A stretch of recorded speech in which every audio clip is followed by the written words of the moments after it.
Friend, many of you know without a doubt your alignment to God.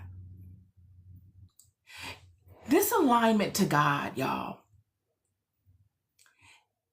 it's not something that you parade around town and you put on a t-shirt and you make a website or you go on social media proclaiming.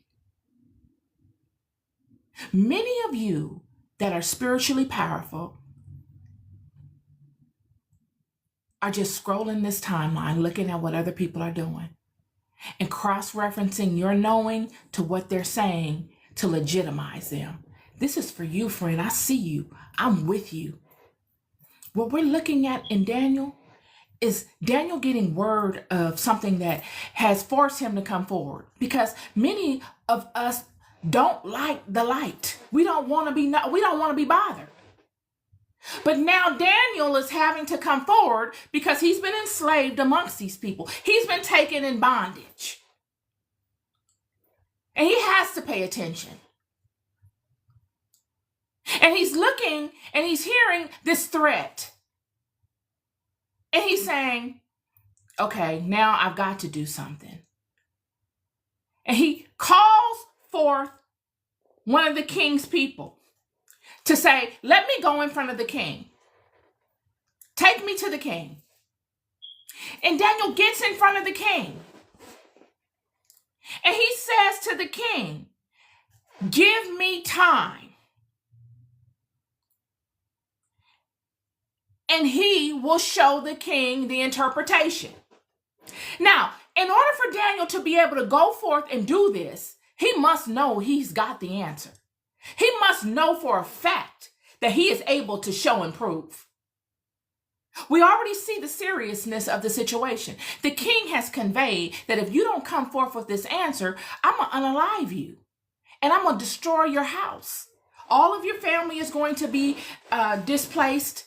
It's going to be bad for everything associated with you.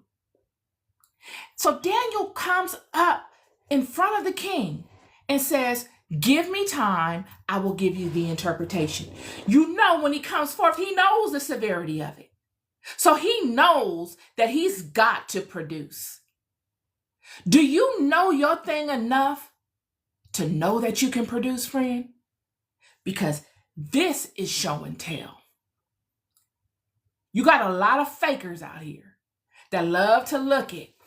They love the benefits of living in the king's house. Daniel is enslaved. He's the least. The astrologers and the sorcerers and the magicians are all living in the king's court. Daniel is living up under them in the least, in the dirt.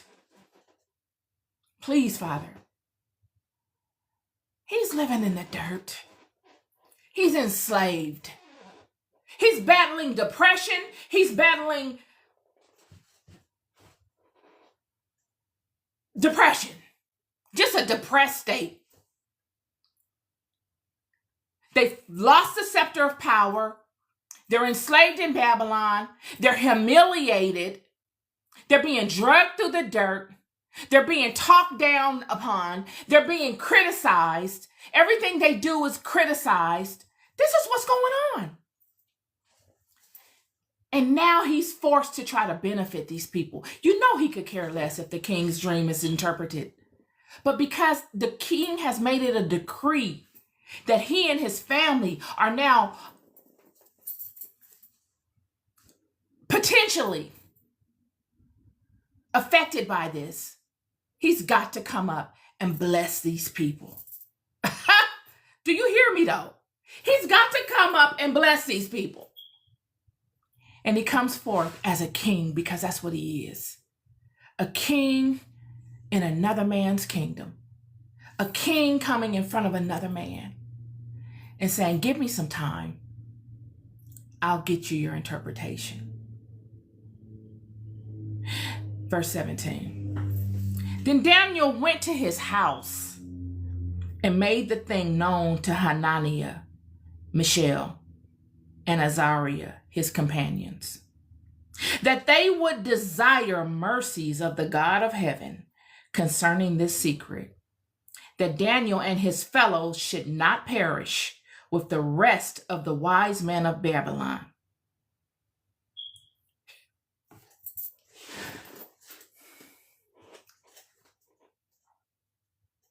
Friend, is your prayer powerful enough to reach the ethers, to get through the ethereal?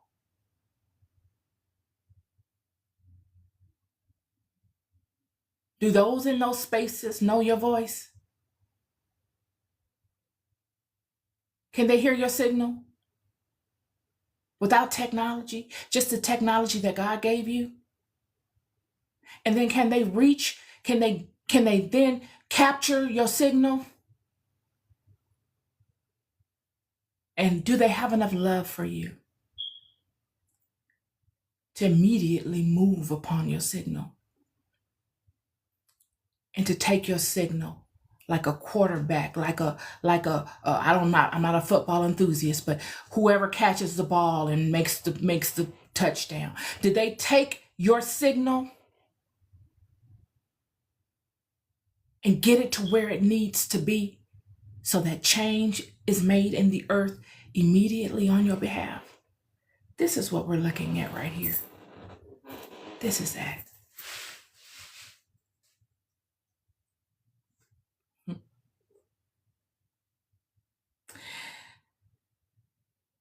Then the secret was revealed unto Daniel in a night vision. Then Daniel blessed the God of heaven. And Daniel answered and said, Blessed be the name of God forever and ever, for wisdom and might are his. And he changeth the times and the seasons. He removeth kings and setteth up kings. He giveth wisdom unto the wise, and knowledge to them that know understanding. He revealeth the deep and secret things. He knoweth what is in the darkness, and the light dwelleth with him. I thank thee and praise thee, O thou God of my fathers, who has given me wisdom and might, and has made known unto me now what we desired of thee. For thou hast now made known unto us the king's matter. And just like that, Daniel was able to answer a question that no man in the land of the Chaldeans, no man in the land of Babylon could answer. He was able to come forth and give the king the dream. Tell the king what his own dream was. He saw what the king saw. And he also saw the answer. He was able to see what the king saw, and then he was able to see the answer to it.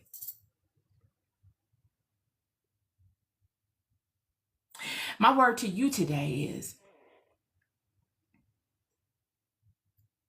that there are many of us amongst you that are in enslavement, wrestling with it. In Babylon. But our gifts are very mighty. Very mighty. A lot of times the people with the mightiest gifts don't even want you to know they have them. Most times, they don't show them. They're the silent people, the nobodies, the people that you'll walk past at the store that aren't dressed in designer, yet they may have a closet full of it. The people that are focused on things that have to do with their gift. They're so engrossed in the gift. They've gotten so far in the ascension that the things that don't serve them fall away. This is Daniel. Yet this is Daniel in a very depressive state. He and his brethren, their living quarters, depressed. Why? Because of the situation they have befallen. The situation that their God has allowed them to befall. Yet they still honor their God. They still stay close. The same ones that you would think could not ever produce such things, produce it like it's nothing. Because it is. It's nothing to them. Not nothing in the sense that it's worthless. No, it's highly valuable to them. But the way that they're able to produce it, it doesn't take a lot. Yet what they produce, what they give forth, will bless you.